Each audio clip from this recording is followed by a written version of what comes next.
आजादी मिली, आजादी मिली पर राज की परछाइयों के साथ, राज का मतलब ब्रिटिश। आजादी मिली पर राज की परछाइयों के साथ करोड़ों बेघर हुए, पार्टीशन।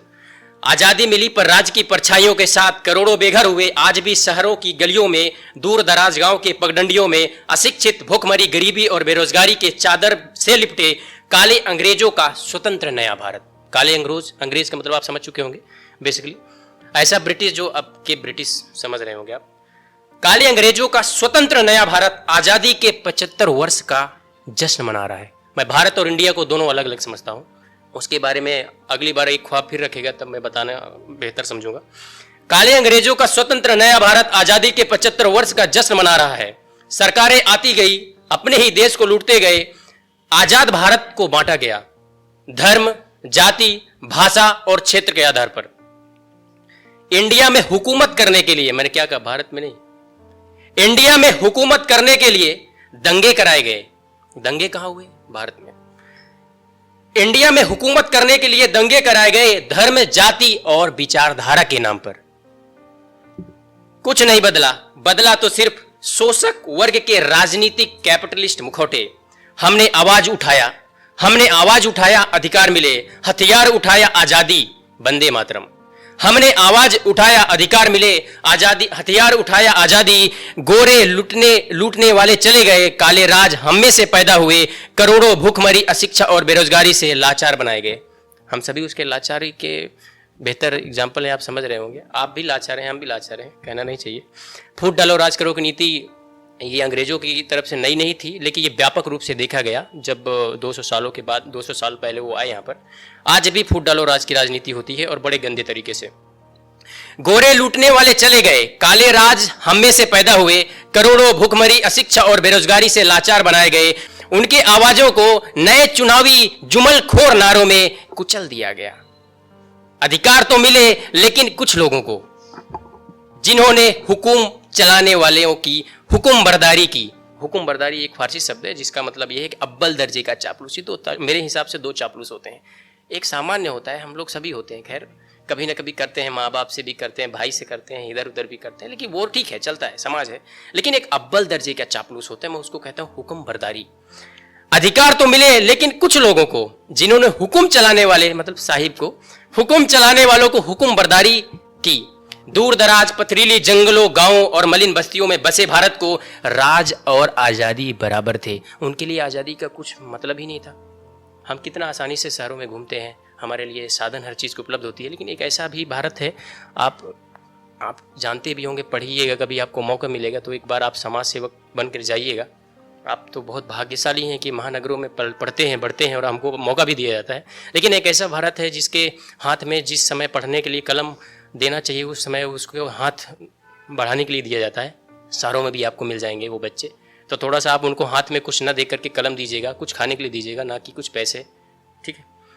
अधिकार तो मिले लेकिन कुछ लोग, जिन्होंने हुकुम चलाने वालों की हुकुम बर्दारी की। दूर दराज, पथरीली जंगलों, गांवों और मलिन बस्तियों में बसे भारत को राज और आजादी बराबर थे। बदलाव आया लेकिन परिवर्तन घुटता रहा। बदलाव आया लेकिन परिवर्तन घुटता रहा काले राज के सिंहासन के नीचे। संपूर्ण भारत, संपूर्ण आजादी, ग्राम स्वराज, महात्मा गांधी का सपना। संपूर्ण आजादी, ग्राम स्वराज के टूटते सपनों, बिलखने और चीखने की आवाज। संपूर्ण आजादी, ग्राम स्वराज के टूटते, बिखलते और चीखने सपनों की आवाज मेरे बहरे कानों तक सुनाई दे रहा है। आप नहीं सुन पा रहे हैं क्या? मेरे बहरे कानों तक सुनाई दे रहा है। वंदे मातरम की आवाज मेरे मृत हृदय को विदीर्ण कर रहा है, जीवित कर रहा है। आजादी अशिक्षा से, आजादी शब्द काफी आप जानते होंगे, जब कोई आजादी की बात किया है तो कोई में कोई समस्या क्रिएट हो चुकी थी, हो जाती है। लेकिन समझिए इस बात को कि आजादी है क्या। मैं आज कह रहा हूं कि मेरे बहरे कानों तक सुनाई दे रहा है वंदे मातरम की आवाज मेरे मृत हृदय को जीवित कर रहा है। आजादी अशिक्षा से, आजादी बेरोजगारी से, आजादी भ्रष्टाचार से, आजादी गरीबी से। गूंगी बना दी गई जनता, मैं भी हूं, ठीक है। गूंगी बना दी गई जनता की ये वेदना की आवाज मेरे बहरे कानों से होते हुए धमनियों में बह रहे पानी को शहीदी लहू में बदल रहा है। हम कहते हैं ना कि हमारे धमनियों में खून बहता है, मुझे नहीं लगता कि ऐसा इस पर्चा तंत्र में ऐसा बात नहीं है। कि एक समय जब आपातकाल, ऐसे भी कई समस्या है, वैसा नहीं है, उस समय भी लोगों ने, आज़ादी के समय भी, आज़ादी के पहले भी लोगों ने आवाज़ उठाई बिना डरे हुए। लेकिन हम तो डरते हैं, कोई गलत पुलिस भी करता है तब भी हम डरते हैं। किस भारत की बात करते हैं, किन धमनियों की रक्त में बह रहे लहूओं की बात करते हैं। तो मेरा मानना है कि गूंगी बना दी गई जनता की ये वेदना की आवाज मेरे बहरे कानों से होते हुए धमनियों में बह रहे पानी को शहीदी लहू में बदल रहा है। बुर्जुआ वर्ग और सरवाहा वर्ग, ऐसे दो समाज बांटा जा सकता है। बुर्जुआ वर्ग एक ऐसा वर्ग है जो मैंने अभी स्टार्टिंग में बताया होगा, डेटा दिया होगा कि 1% इंडियन 35% वेल्थ को ऑब्जर्व करता है। और हाल ही में सर्वे भी हुआ है, आप भी जानते होंगे, लगभग 98% से ज़्यादा वेल्थ सिर्फ गिने चुने 5 या 10% लोग उसको कंट्रोल करते हैं। तो मैं उनको बुर्जुआ वर्ग कहता हूँ। बुर्जुआ वर्ग ठीक है, लेकिन वो कब गलत होंगे, जब वो अपने पार्ट हिस्सेदारी का समाज में लगाते नहीं। जैसे महात्मा गांधी ने भी अपने ट्रस्टीशिप थ्योरी में भी इसकी बात की गई थी, तो उसकी बात मैं कर रहा हूँ कि बुर्जुआ वर्ग तुम अपना कैपिटलिस्ट का मिल चलाओ। कैपिटलिस्ट का मिल, मैंने एक वर्ड यूज किया जिसका मतलब है शोषण करने की फैक्ट्री। बुर्जुआ वर्ग तुम अपना कैपिटलिस्ट का मिल चलाओ, मैं अपना समाजवाद का चरखा चलाता हूं। तुम हमारे लहू से सींचे गगनचुंबी कोठियां बनाओ, मैं अपने सर्वहारा वर्ग के साथ कच्ची गलियों में पहरा देता हूं। हैशटैग मैं चौकीदार, मैं भी चौकीदार। It's not important what is important, you also knows about that. You must be a chowkidar, ठीक है, रियल चौकीदार। तो हम, ठीक है, इसको कदापि मत लीजिएगा। मैं अलग अलग पूरे भारत आज़ादी के बाद के सभी लोगों को भी बोलता हूँ, अपनी पुरानी पीढ़ियों को भी बोलता हूँ, यहाँ तक कि मैं अपने पिता के भी खिलाफ भी कभी कभी जाता हूँ और आज भी जाता हूँ। अपने भाइयों के भी खिलाफ जाता हूँ, समाज मूल लोगों के भी खिलाफ जाता हूँ जो गलत करते हो, चाहे मेरा घर का हो, परिवार का हो। क्योंकि मुझे मालूम है कि कहीं ना कहीं वो भी कहीं ना कहीं कैपिटलिस्ट के मिल चलाने की ख्वाहिश रखते हैं। तो मैं भी वही कहता हूँ कि आप चलाइए, मैं समाजवाद का चरखा चलाता हूँ। क्योंकि बेरोजगार तो है ही हम सब लोग। आप कैपिटलिस्ट चलाइए, पैसा हमको भेजिए, हम खर्चा करेंगे। ठीक है, कोई नहीं। बाय द वे, दूसरी बात है, मजाक था। तुम हमारे लहू से सींचे गगनचुंबी कोठियां बनाओ, मैं अपने सर्वहारा वर्ग के साथ कच्ची गलियों में पहरा देता हूं। मैं भ्रमित तो नहीं कैपिटलिस्ट के कोठों को देखकर, मैं अचंभित तो नहीं तुम्हारे इस्पा खाने को देखकर। हम अपनी थकान सशक्त भारत ग्राम स्वराज के लिए खेतों में काम कर, मनरेगा में काम कर, सेना बन, पुलिस बन, जनसेवक बन, छात्र बन, थकान मिटाते हैं। समझ रहे होंगे। जब हमें थकान लगती है ज्यादातर, तो मेरा एक सर्वहारा वर्ग है जो मनरेगा में जा करके दोपहरिया में काम करता है। वो अपनी थकान उसी काम में, एक छात्र मेहनत करता है, एक अजीब, एक नए भारत की कल्पना करता है। एक सेना, एक पुलिस, आप सभी लोग पोएट्री के माध्यम से ख्वाब भी एक तरह से एक सेना का काम कर रहा है। कहीं ना कहीं विचारधाराओं को व्यक्त करने की आज़ादी दे रहा है और हर व्यक्ति तक पहुंचने की सोच पर पनपने करने की ये करें। तो इनको मैं बहुत धन्यवाद करता हूं कि ऐसा मौका हम सभी को देते हैं और आप सभी भी साथ में ये ऐसा करिएगा। मैं भ्रमित तो नहीं कैपिटलिस्ट के कोठों को देखकर, मैं अचंभित तो नहीं तुम्हारे इस्पा खाने को देखकर। हम अपनी थकान सशक्त भारत ग्राम स्वराज के लिए खेतों में काम कर, मनरेगा में काम कर, सेना बन, पुलिस बन, जनसेवक बन, छात्र बन, थकान मिटा लेते हैं। हम सनबात लू में, रेगिस्तान में फसल उगा कर करते हैं। हम भले ना अपनी खुशी तुम्हारी तरह रंगीन मधुशाला में मधुबालाओं में ढूंढे।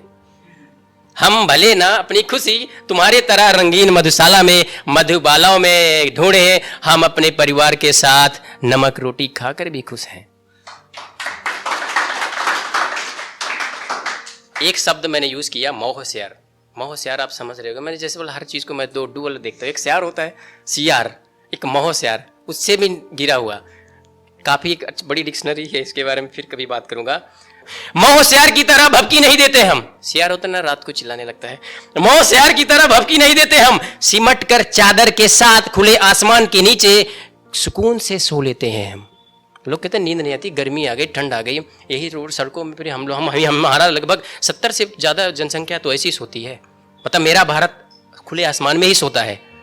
एक इंडिया है जो कहीं भी सोता हो, क्या फर्क पड़ता है? ये प्रजातंत्र की परचातंत्र है, वो बाद में देखते हैं। मोहश्यार की तरह भभकी नहीं देते हम, सिमट कर चादर के साथ खुले आसमान के नीचे सुकून से सो लेते हैं हम। धिक्कार है उच्च अट्टालिकाओं में बिकती औरतों की काया। मैं महिलाओं के सशक्त की बात करता हूं, उनके रिस्पेक्ट की बात करता हूं। देखा जाता है कि जितना गरीब रहा हो, अपनी औरतों को ज्यादा अधिकार देता है। आजादी, अभिव्यक्ति, काम करने का अधिकार, साथ में घर काम हेल्प करती है और आज़ाद से घूमती है, काम करती है, बच्चों को ले जाती, आ जाती है, बहुत से काम करती है वो। लेकिन क्या आप जानते हैं कि उच्च अट्टालिकाओं में एक औरत के लिए लॉकडाउन जीवन भर रहता है। समाज के नाम पर, इज्जत के नाम पर, प्रतिष्ठा के नाम पर। तो मैं उनकी बात कर रहा हूं। धिक्कार है उच्च अट्टालिकाओं में बिकती औरतों की काया, दम तोड़ते रिश्ते सिसकते परिवार, स्वार्थ की ऊंची कोठियों में घुट घुट कर जी रहा मानव। आजाद भारत को धर्म जाति और भाषा के आधार पर बांटने वाले काले अंग्रेजों, ये वही लोग हैं जो इनको इतनी समस्या है फिर भी और बांटना चाहते हैं। क्योंकि एक कहावत नहीं है, जो टूटा हुआ होता है और दूसरे को तोड़ता है, उसको मजा आती है। एक चुगलखोर होता है ना, एक उसको मजा आती है दूसरे को लड़ा करके। मैंने पहले भी बात की, फूट डलो राजनीति जो एक संकल्पना थी जो पहले से है। धिक्कार है उच्च अट्टालिकाओं में बिकती, और यही वुमेन एम्पावरमेंट की बात करते हैं। एक चीज याद रखिएगा, वुमेन एम्पावर्ड ये रियल मायने में है कि हमारी सभी बहनें, माताएं, जो भी है, सभी आकर के यहाँ पर अपनी व्यक्ति यहाँ पर कर रही हैं। ये वुमेन एम्पावरमेंट के एक साधन है, एक तरह से यहाँ एक ख्वाब है। ऐसे अलग अलग जगहों पर ये एक साधन है, तो कहीं ना कहीं हमें हृदय से इस चीज़ को मानना चाहिए, स्वीकार करना चाहिए। तो ये सिर्फ एक प्रेम कविताओं के साथ साथ हमको इस चीज़ को भी समझना चाहिए, जाकर के हमें सोचना भी चाहिए कि कितना अच्छा हमको अवसर दिया जाता है। ये एक स्वतंत्र भारत की कुछ संकल्पना कही जा सकती है।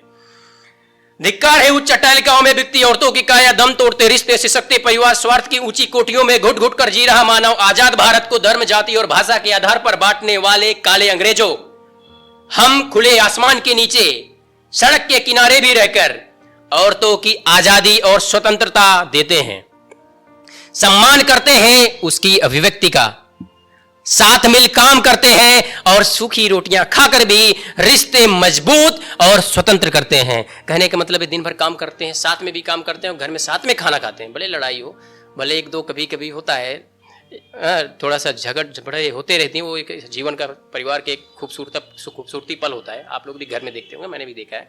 ये अच्छी चीज़ है, कोई गलत बात नहीं है। लेकिन लास्ट में ये लोग साथ में ही बैठ के खाते हैं। कोई कितना भी नाराज हो, कहता नहीं खा लो, चलो खा लो, खाना खाने का समय हो गया, साथ में बैठ के खाते हैं। हम खुले आसमान के नीचे सड़क के किनारों में भी रहकर औरतों की आजादी और स्वतंत्रता देते हैं, सम्मान करते हैं उसकी अभिव्यक्ति का। हम आजादी के दशकों बाद भी अशिक्षित हैं। अशिक्षित 74% के आसपास 2011 में जो एक जनगणना हुई उसके हिसाब से कहते हैं, हमने पढ़ा। लेकिन उनकी जो जनगणना का मैं एक इकोनॉमिक स्टूडेंट हूँ, स्कॉलर हूँ, हाल ही में रिसर्च करने भी प्रारंभ करने वाला हूँ। किताब भी मैंने इकोनॉमिक्स में लिखी थी। बेसिकली मैं इस पर डीपली गया हूँ, देखते हूँ डेटा कैसे कलेक्ट करते हैं। बेसिकली मैं बताऊं 74% नाम की कोई ऐसी चीज़ है ही नहीं। उनके हिसाब से शिक्षा का मतलब, साक्षरता का मतलब जो पढ़े लिख सके। यदि वो कहा से कबूतर भी बोल दे उनके सामने, सर्वे या क्लिक टारगेट दिया जाता है। सर अंदर बहुत अच्छे अच्छे काम होते हैं, आप भी जानते हैं, आप भी उसके हिस्सा बनेंगे, लेकिन कृपया करके उस हिस्से को सुधारने के लिए बनिएगा। मेरी आपके लिए शुभकामनाएं हैं बाय द वे। तो उस तरह देखें तो मुझे लग रहा है 15 से 20% ही लोग ही जो एजुकेटेड होंगे अच्छे तरीके से, जो देश चला सकता है, जो आज़ादी की बात करता है। ठीक है सर। हम आजादी के दशकों बाद भी अशिक्षित है। आरक्षण के हम सही हकदार। आरक्षण में हमेशा विवाद कराया जाता है। अब विवाद वो कराता है जो सक्षम है। आरक्षण जिसको मिलना चाहिए, जब वो 5वीं तक भी नहीं पढ़ा, उसको आरक्षण कब मिलेगा? नौकरियों में तो 10वीं 12वीं क्वालिफिकेशन माना जाता है। ये मेरा खुद का सर्वे है, मैं हाल ही में रिसर्च भी प्रपोज करने वाला हूँ। ज़्यादातर जितनी भी गवर्नमेंट वैकेंसी आती है 12th के बाद आती हैं।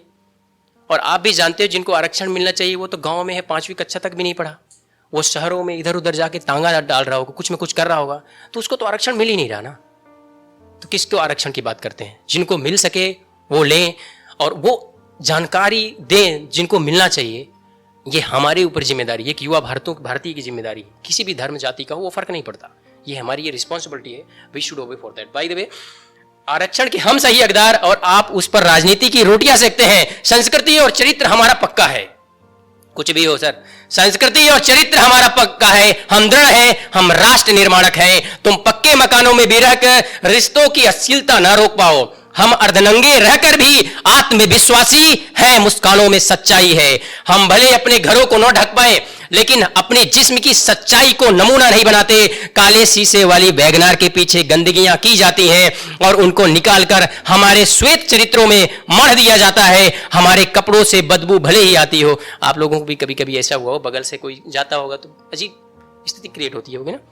सुनिएगा थोड़ा कि काले शीशे वाली वैगनार के पीछे गंदगियां की जाती है और उनको निकालकर हम श्वेत चरित्र में मढ़ दिया जाता है। हमारे कपड़ों से बदबू भले ही आती हो, लेकिन तुम्हारी तरह खुशबूदार जिस्मों की खरीदारी नहीं करते। सादा जीवन, उच्च विचार, सम्मान और गर्व का प्रतिमा हमारे संस्कृति के धरोहर में है।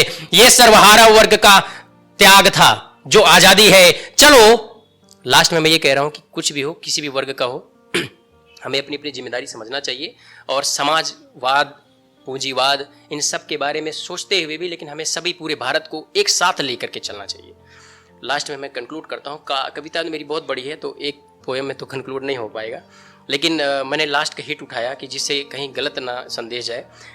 चलो मिल हम सब आजादी को बांटते हैं, वर्ग विभेद, जाति विभेद, धर्म विभेद को तोड़ते हैं। आओ सर्वहारा बुर्जुआ वर्ग मिलकर एक मजबूत परिवार बनाते हैं, संपूर्ण आजादी और ग्राम स्वराज का सपना साकार करते हैं, सशक्त भारत समाज बनाकर शहीदी स्वराज का जश्न मनाते हैं। 75 वर्ष की हार्दिक आजादी की जो आने वाली उसके लिए हार्दिक शुभकामनाएं।